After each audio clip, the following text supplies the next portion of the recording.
Welcome to Exchange Rates UK TV. It is the 31st of August 2021, last day of August. Going into September, boof, just mentioned in the Ethereum video I just did that, yeah, it's hard to believe it's going to be September. But taking a look at stellar lumens. So it's been in a descending triangle, and now it looks like it wants to pop out above. Note that the descending triangle is an overwhelmingly bearish triangle. We've seen some continued pressure south. The lows have been established, but we keep getting lower highs. And then you look at today's candlestick, and it looks very much like it's almost a bullish engulfing candlestick. Almost a bullish engulfing candle. A lot more volume today, though, so far. It's looking like it's going to be the highest volume traded since currently the 17th, and there's about 5.5 hours left in the trading day, so you could actually see it surpass, possibly. It could turn into the third or fourth highest, no, actually, the third or second highest traded volume day for August. It's positioning to look like it wants to break out of this triangle higher, but ever since it has a lot of selling pressure. Okay, the Tenkan-sen is acting as a pretty good resistance zone. Then you look to the left of the screen, you'll see the volume profile. The volume point of control is at 40 cents. The next highest volume node is down here at 30 cents. And the volume point of control is really close to the 382 retracement, while the next highest volume node at 30 cents is right on top of the 50% Fibonacci retracement. So there's a lot of reasons why things are just really kind of consolidated and stuck in here. So you've got powerful fib level above, below. You've got high volume nodes above and below, and then further constricting the current price action is the Tenkan-sen and the Kijun-sen. All right, so there's a lot of things going on there. Then you've got the Kumo twist showing up either however you want to look at it, today or tomorrow.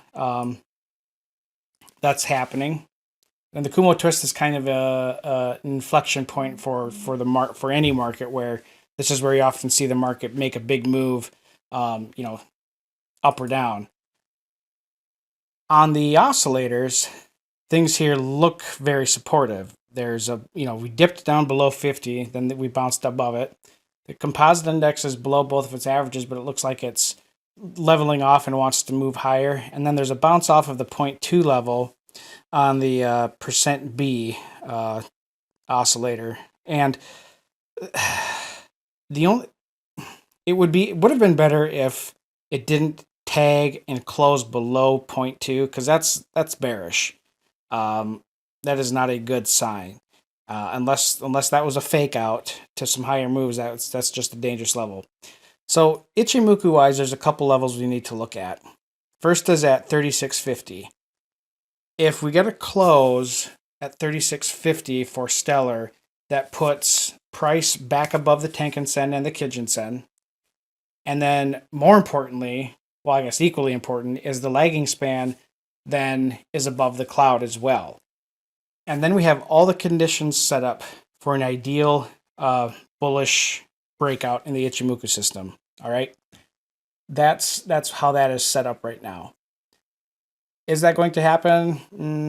We'll see.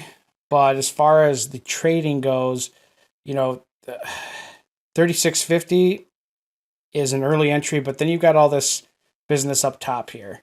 I think you should look at this as a normal triangle pattern, and view the entry as going long above the peak, which is at the 40 cent level.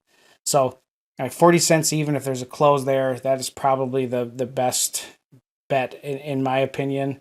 And I'm just talking about, for me, that seems to be the more likely zone to target as an entry to go long. But we'll see. That is also where it might top out from a breakout from this. It's a tough zone, no doubt about it.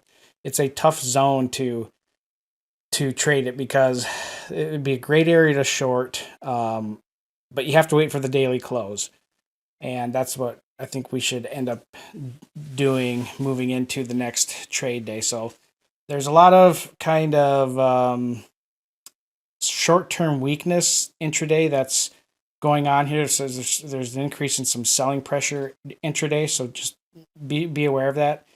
But any sustained breakout here is likely to last for a while, so just watch out for that. Other than that, that does it for me on Stellar. Thanks, guys, for having such an awesome August. We're going to have an awesome September. From all of us here at Exchange Rates UK TV, thank you for watching. Please don't forget to like and subscribe.